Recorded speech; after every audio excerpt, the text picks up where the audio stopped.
Welcome to Mommy Heal Thyself. We feature guests who provide you with the tools, resources, and strategies you need to say no to a life of pain and suffering from all forms of preventable disease, toxic drugs, and unnecessary surgeries. We hope to inspire you to boldly reclaim your ability to heal and to serve the ones you love. Hello, my beautiful ladies. We are together once again for another episode of Mommy Heal Thyself. I thank you for joining us. And today I have a beautiful woman with me. Her name is Peggy Sealfon. I'm so thrilled to introduce this young woman who empowers us to be healthier, more productive, and happier. She's an internationally recognized personal development coach, trained by world masters in both the Eastern and Western traditions. So she offers a uniquely powerful blend of ancient wisdom and breakthrough science. You know, I love that combination. So she is passionate about guiding individuals and groups to achieve mind-body fitness for life by mastering the mind, mastering the body, reducing stress and anxiety, and reversing aging. Some powerful stuff. As an award-winning author, she's a motivational speaker, an entrepreneur, and a podcaster. Peggy has been described as crackling with vitality, intelligence, and warmth. So, my lovely Peggy, welcome, welcome. Oh, Michelle, thank you so much for that introduction. It's absolutely a joy to be here with you. And I love Mommy Heal Thyself. Great name. Thank you. Now, Peggy, can you start by telling us a little bit about how you got to be where you are? Okay, how much time do we have? Well, we have as much time as you need. You know, I think we all get to where we are just through life's ups and downs and experiences. So I started out in New York City, in Greenwich Village, and I was a journalist and very stressed out all the time. And I constantly would go through these highs of creativity and I'd crash and burn. And when I say crash and burn, I mean it both figuratively and literally, because I used to ride a motorcycle around New York City. Crazy as it was, that was how I commuted so that I could avoid subways. I didn't like the subways. So I had to find a better way, or literally I was going to die. And so I started training and seeking and working with lots of different types of programs and with really masters all over the world, from Eastern to Western, as you mentioned. And so it was really to save myself. But as I learned these different modalities, I thought, you know, other people need to know about this. This is so much easier. It can be more effortless. We don't have to struggle and suffer. And a lot of people feel like they have to. So I started a whole new purpose and passion and walked down the path of really helping others. And it's been so gratifying. And every time I help someone else, I feel helped. I mean, it's really an amazing symbiotic experience. I'm sure you know as well. Well, you know, you give even more credence to the fact that I tell people that only crazy people drive in New York, because I'm from New York myself. And I didn't actually learn how to drive until I was 25. And when I moved to California, and of course, you have to drive in California because everything is just so far away from each other. But in New York, only the crazy folks, even you moped people, only crazy folks drive in New York. This is true. You do what you do, you know. I actually started out on a bicycle, and then I thought, you know what, a motorcycle gives me a little bit more capabilities against the taxis and the buses. So now, what type of problems do you help women to solve? So what I really find the most is that women deal with being overwhelmed. And let's face it, you know, we're the caregivers. We have to do everything and we forget about ourselves. And it is overwhelming trying to take care of everything. And especially when we're being bombarded. We live in a very chaotic environment to begin with, and then managing kids, managing school, managing work, managing spouses, you know, there's just so many elements. And it's very difficult to keep all those balls in the air. And a lot of women women feel like, I just can't do it. They don't feel capable. They don't feel confident. And they just really end up burning out. And they literally end up with like physical, adrenal burnout. So it's really important to give women skills that can really help them manage lives, again, more effortlessly. We don't have to struggle. So now, what are some of the symptoms that women may be experiencing that can clue us in that we have a problem? So the most major ones are stress and anxiety. And what happens when anyone experiences stress and anxiety, which is everyone, we all go through it one way or another. And some stress actually can be good. Having a baby can be a very positive stress. The problem that we have in the world we live in today and the pressures on us push us into stress levels that are chronic. So we never get a chance to recover. And what happens in our biology is really very telling, because the body was meant for our survival. And so when we hit short bursts of stress, it helps us, have the energy to run away and survive or fight the predator, whatever it is. And what happens is it takes all the energy away from non-essential functions when we're in that stress mode. So what are non-essential functions? Digestion, who cares if you digest your last meal, if you're looking to be a tiger's next meal, right? Or our immune systems. So the key symptoms really are illnesses. We get headaches, we get backaches, we get real illnesses because we're more susceptible now because our immune system is suppressed. So very important to pay attention to your body. Our body's constantly communicating with us, and very often we don't pay attention. It's kind of like having the light on your car go on that you need more oil, and just cutting the line to the oil line and the light goes out and your engine blows up.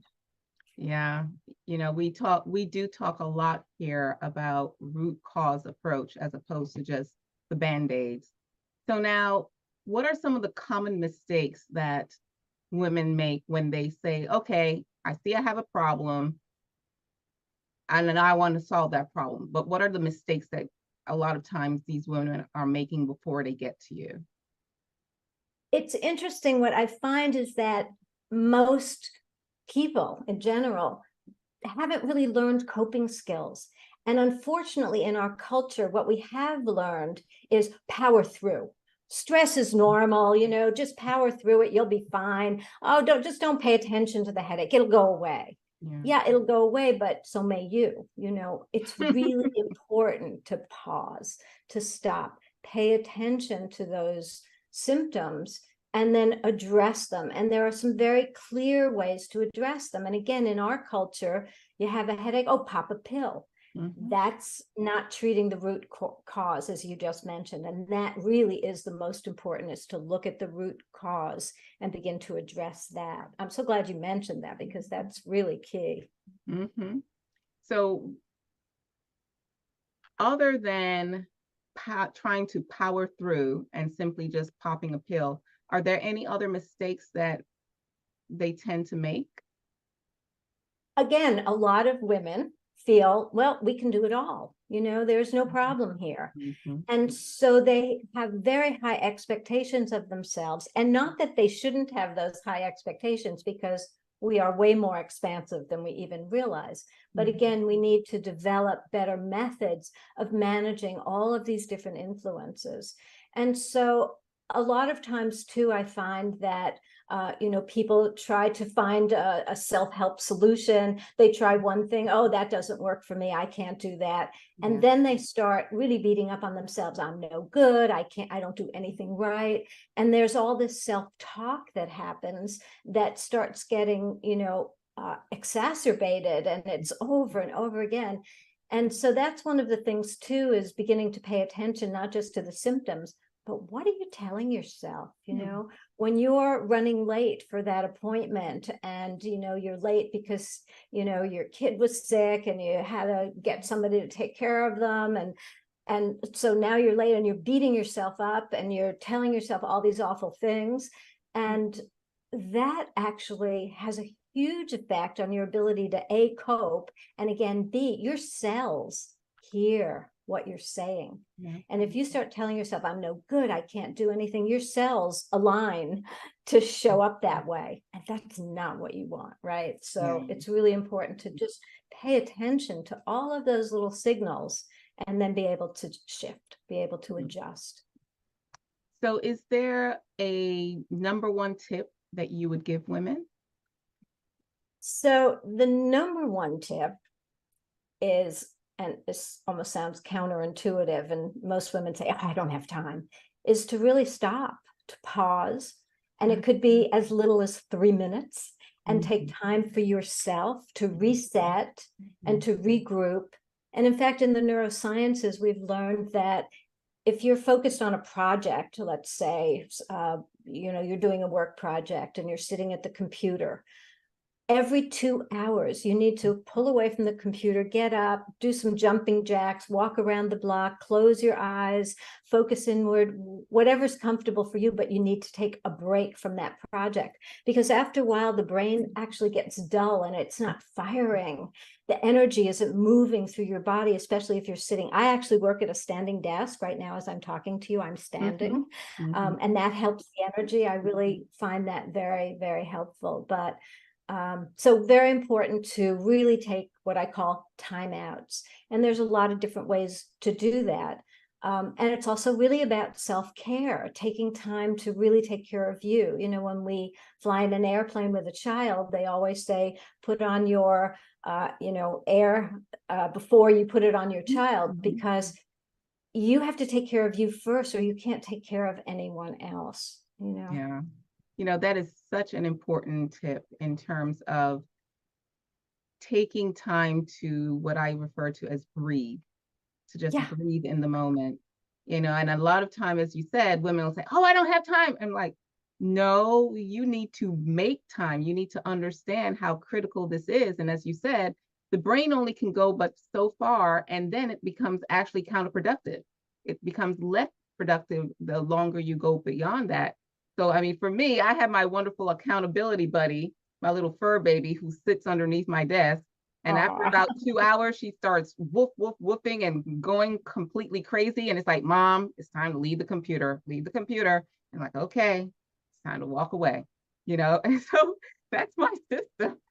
And you know what? Pets are really good for that. That's, they talk about how great pets are for older people who, gets them out walking. But even young people, absolutely, it gives an opportunity to take a break, go take a walk, go do something else. And it's really important to have those breaks.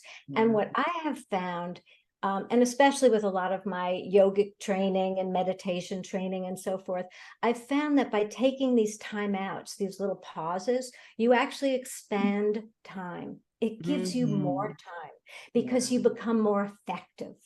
And it makes a huge difference. So anyone who says they don't have the time, I know that they're not being very productive, and they're losing some of their capabilities by not taking that time. And again, it can be a minute, it can be 5 minutes. It doesn't have to be, sitting idle or taking a gym outing for an hour.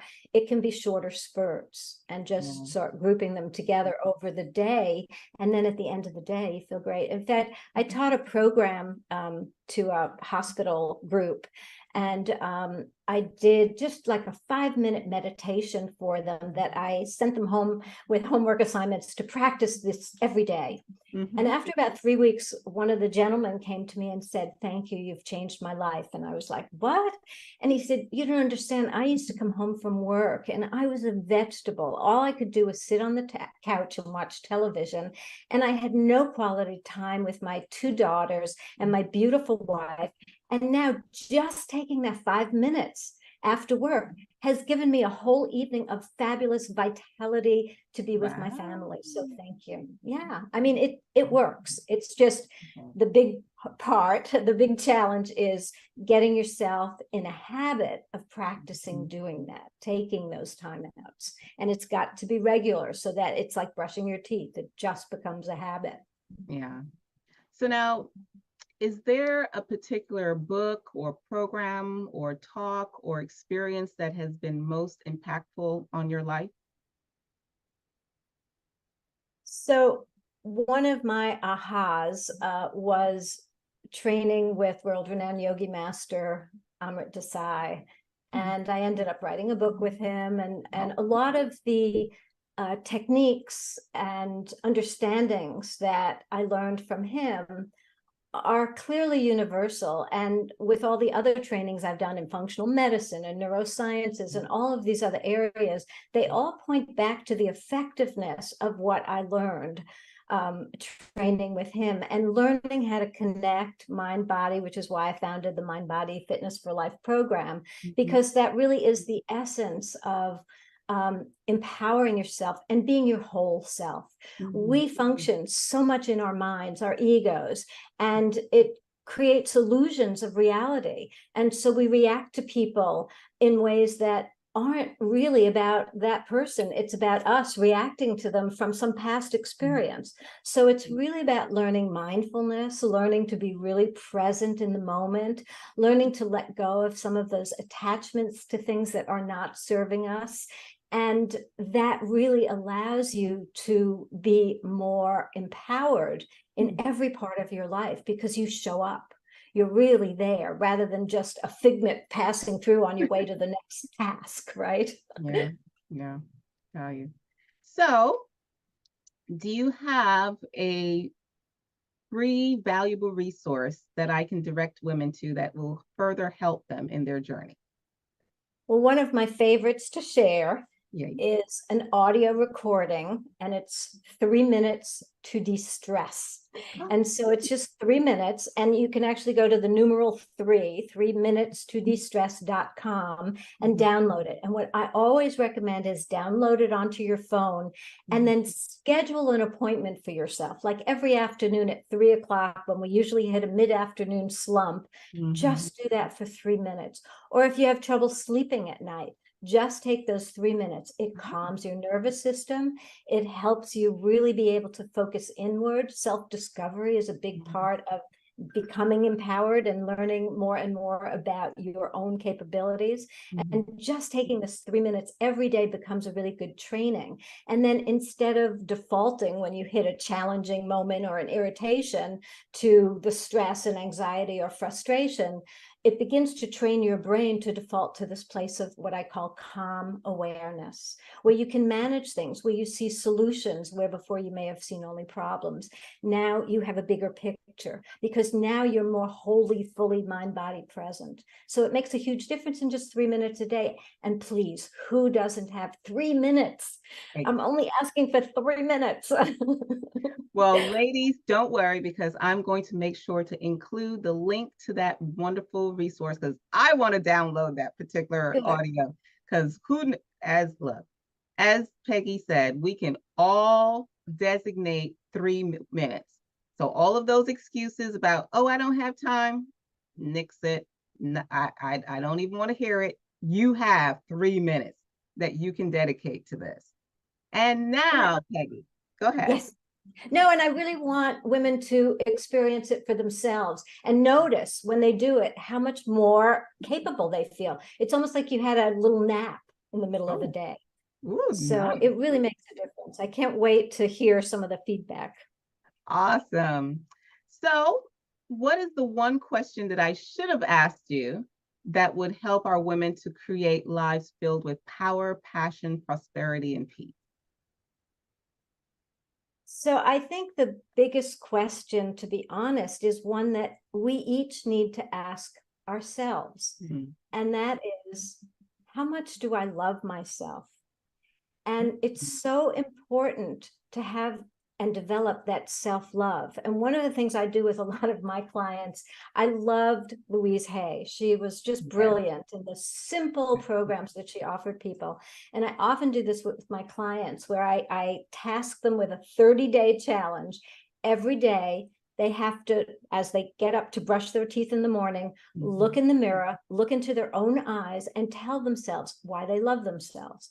I love you, Peggy, because you have such beautiful brown eyes. And I love you, Peggy, because you do so many wonderful things for other people. I love you because, and just whatever it is, it can be silly things, it can be fabulous things, but just looking deep into your own eyes, tell yourself, I love you. And that will begin to shift you to a higher place within yourself where you tap into this amazing guidance that you already have. You're not broken. You don't need fixing. You have everything you need within you. You just need to unveil it to yourself. And that's one of the ways to do it. And that is such a beautiful exercise. In fact, something that I hope you ladies will share, not only with yourself and doing that with yourself, but also with your children, with your loved ones, you know, your husband, your parents, whomever, because so many times we're looking for validation from the people and the world outside of us. And we forget to remember that we have to love ourselves before we can expect anyone else to love us.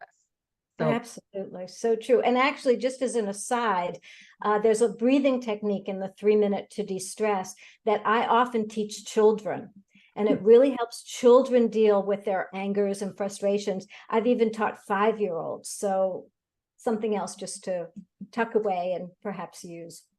And that's the beauty of what you're sharing, Peggy, that it's not just for any one group. When we're talking about natural healing and things of that nature, it is something that can be used safely and effectively across the board. You don't have to say, oh my God, I'm going to worry. Oh, if I do 3 minutes of breathing, will it be counter to my medications? No. No, actually, don't worry about any of those things. And it may help you reduce some of your medications because now your body's going to actually start working better. Exactly. So thank you so much for being here with us, Peggy, and sharing those beautiful gems and reminding us of the need to, as you said, love ourselves. And I look forward to seeing you ladies in our next episode of Mommy Heal Thyself.